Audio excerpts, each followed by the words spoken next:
দর্শক আপনারা দেখতে পাচ্ছেন সরাসরি ঢাকা চট্টগ্রাম মহাসড়ক থেকে লাইভে যুক্ত হয়েছি।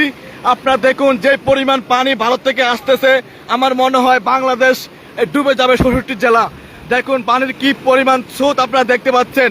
মানুষ কিন্তু হাইটে যাইতে পারতেছে না ঢাকা চট্টগ্রাম মহাসড়ক দিয়ে, এত পরিমাণ পানির স্রোত আপনারা দেখতে পাচ্ছেন।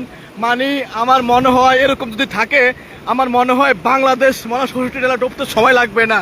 প্লিজ লাইভটি সবাই শেয়ার করে দিন, সবাইকে দেখার সুযোগ করে দিন। আমরা সরাসরি যুক্ত আছি ঢাকা চট্টগ্রাম মহাসড়ক থেকে লাইভে যুক্ত আছি। আপনারা দেখতে পাচ্ছেন কি পরিমাণ পানির স্রোত আপনারা দেখতে পাচ্ছেন।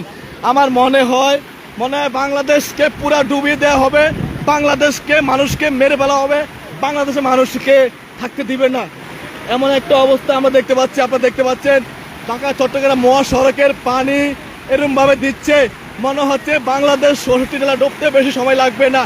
প্লিজ লাইভটি সবাই শেয়ার করে দিবেন। আমরা সরাসরি যুক্ত আছি ঢাকা চট্টগ্রাম মহাসড়ক থেকে। আপনারা দেখতে পাচ্ছেন কি পরিমাণ পানি আসতেছে ইন্ডিয়া থেকে, এবং এই পানি ৬৬ জেলা ঢুকতেছে। আমি এখন যুক্ত আছি লাইভের মাধ্যমে ঢাকা চট্টগ্রাম মহাসড়কে। আপনারা দেখতে পাচ্ছেন কি পরিমাণ পানির স্রোত আপনারা দেখতে পাচ্ছেন ঢাকা চট্টগ্রাম মহাসড়কের। আমার মনে হয় আর বেশি অনেকক্ষণ লাগবে না নোয়াখালী মাইজদি এলাকা ডুবে যেতে, লক্ষ্মীপুর পুরো ডুবে যেতে, কারণ এখনই পুরো খারাপ অবস্থা। আপনারা সবাই শেয়ার করে দিন, সবাইকে দেখার সুযোগ করে দিবেন, কারণ বাংলাদেশে মানুষ বাঁচতে চায়, ফেনীর মানুষ বাঁচতে চায়। ফেনীর মানুষ না খেয়ে দুনিয়া ছেড়ে চলে যাচ্ছে, কারণ এমন লোক বাসা চলে যাচ্ছে, না খেয়ে চলে যাচ্ছে। আপনারা সবাই শেয়ার করে দিন, সবাইকে দেখার সুযোগ করে দিন। সবাই শুকনা খাবার নিয়ে ফেনীতে আসুন। ফেনীর মানুষ বর্তমানে না খেয়ে দুনিয়া ছেড়ে চলে যেতে হচ্ছে, কারণ বর্তমানে এখানে মানুষ ভেসে চলে যাচ্ছে পানিতে। আপনারা দেখতে পাচ্ছেন। প্লিজ লাইভটা সবাই শেয়ার করে দিবেন। আপনাদেরকে আমি বারবার বলছি লাইভটি সবাই শেয়ার করেন প্লিজ। আপনারা সবাই লাইভটি শেয়ার করে দিন ভাই, কারণ এখানে অনেক মানুষ কিন্তু না খেয়ে অবস্থা খারাপের মধ্যে আছে। লাইভটা সবাই শেয়ার করে দিবেন, সবাইকে দেখার সুযোগ করে দিবেন প্লিজ। আমরা সবাই মনে করেন যে লাইভের মাধ্যমে আপনাদেরকে রাখবো, আপনাদেরকে দেখাবো বর্তমানে কি পরিস্থিতি।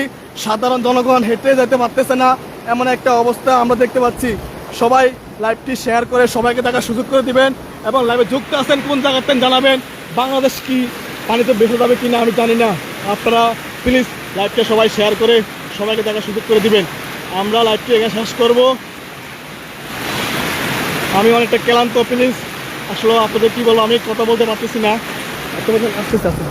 এত বলবেন আমি ক্লান্ত, আমি আসতে পারতেছি না, আপনাদের কথা বলতে পারতেছি না। আমি আসছি এখন বর্তমানে নোয়াখালী ফেনীতে। দেখতে পাচ্ছেন ফেনীর মানুষ খুব ভোগান্তিতে আছে, ফেনীর মানুষ বাঁচতে চায়, ফেনীর মানুষ শুকনো খাবার খেয়ে বাঁচতে চায়, ফেনীর মানুষ পানির থেকে বাঁচতে চায়।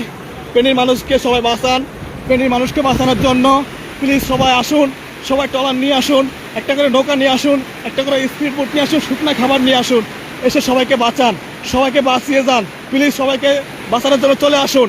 আমি লাইভটি শেষ করবো, আমি কথা বলতে পারতেছি না, আমি এত পরিমাণ ক্লান্ত। এখানে এসে আমি নৌকা পাচ্ছি না, আমি হেঁটে এখানে সাহায্য করতেছি। সবাই লাইভটি শেয়ার করে দিবেন প্লিজ।